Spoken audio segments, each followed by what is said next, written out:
Hello everyone. दोस्तों बहुत स्वागत है आप सभी का। मेरा नाम है कैलाश तिवारी। दोस्तों 21 जून है आज।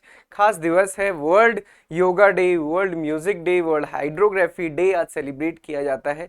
और इसके साथ ही साथ इस एग्जामिनेशन के लिए ये डेट बहुत ज़्यादा इंपॉर्टेंट है। किस एग्जाम के लिए? आरआरबी एएफओ के लिए।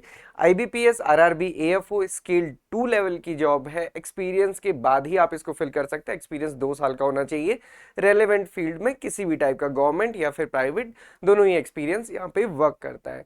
तो जितने भी एग्रीकल्चर स्टूडेंट्स जो भी इसके लिए एलिजिबल है वो इस एग्जाम को जरूर भरे।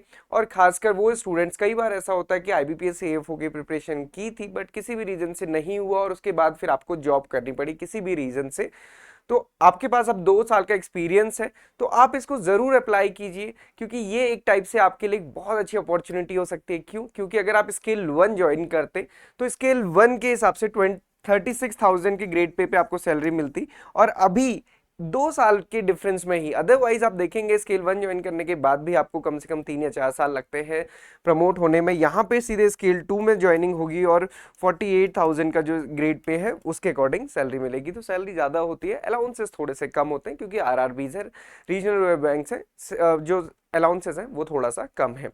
इसलिए आप इसको ज़रूर फिल करें। लास्ट डेट आज है 21 जून 2023। इसके बाद आप देखेंगे जो ऑनलाइन एग्जामिनेशन है, क्योंकि इसमें एक सिंगल एग्जामिनेशन है, इसमें कोई प्रीलिम्स मेंस नहीं है, तो ये सितंबर 2023 में होगा। डेट अभी नहीं आई है, डेट वही सेकेंड हाफ में ही जनरली इसका एग्जाम रहता है। उसके बाद आप देखेंगे जो इसका रिजल्ट है वो अक्टूबर में आता है एंड नवंबर में इसके इंटरव्यू होते हैं, और उसके बाद जो फाइनल रिजल्ट होता है वो जनवरी में आता है, और फिर उसके बाद ज्वाइनिंग भी हो जाती है। तो मतलब अप्रैल से पहले ही इसमें ज्वाइनिंग हो जाती है। तो ये आरआरबी एएफओ या फिर हम कह सकते हैं आरआरबी का पूरा जॉब का पैटर्न है।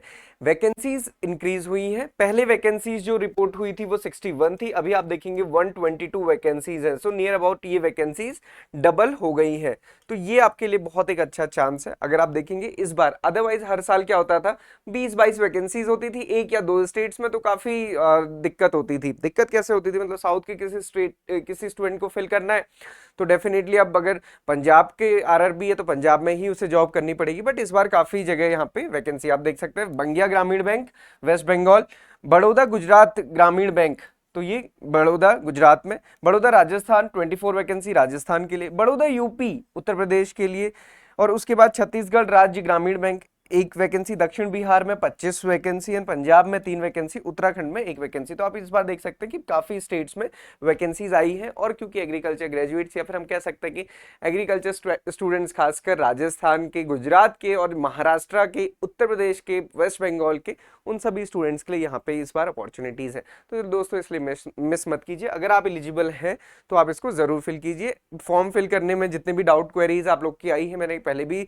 आंसर किया था। तो यहाँ पे ये है कि आप बैंक में प्रेफरेंस तो आपको सारे ही बैंक का फिल करना पड़ेगा। बस ये होता है कि मान लीजिए आपने सबसे पहले उत्तराखंड ग्रामीण बैंक भरा है और आपको उत्तराखंड मिल गया, तो आपकी पोस्टिंग यहाँ उत्तराखंड के अंदर ही होगी, बाहर नहीं हो सकती, जो कि पीएसबीज में कहीं भी हो जाती है। इसके अलावा कंप्यूटर नॉलेज वाले में स्टूडेंट्स को डाउट है, तो कंप्यूटर नॉलेज वाले में कोई भी डाउट नहीं रखना है।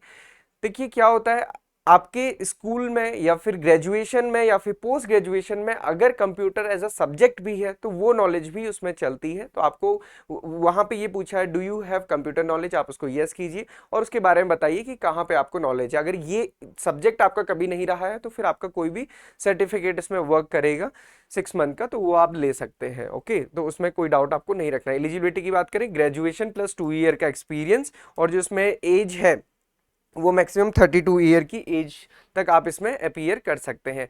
एक्सपीरियंस से रिलेटेड क्वेरी, जैसा कि मैंने आपको बताया था, एग्रीकल्चर और या फिर बैंकिंग फाइनेंस सेक्टर का एक्सपीरियंस इसमें काउंट होता है। चाहे आपने प्राइवेट में कराओ चाहे गवर्नमेंट में कराओ, एफपीओ से रिलेटेड किसी भी टाइप का एक्सपीरियंस है तो ये सारा एक्सपीरियंस वर्क करता है। इस पर मैंने डिटेल एक वीडियो बनाई थी, अगर इसमें कोई डाउट है तो आप उस वीडियो को देख सकते हैं। एग्जामिनेशन पैटर्न एक बार देख लेते हैं। प्रोफेशनल नॉलेज मतलब कि agriculture and allied activities, 40 questions इसके आएंगे 40 मार्क्स के। तो यहाँ पे बहुत स्पेसिफिक वेटेज एग्रीकल्चर का नहीं है।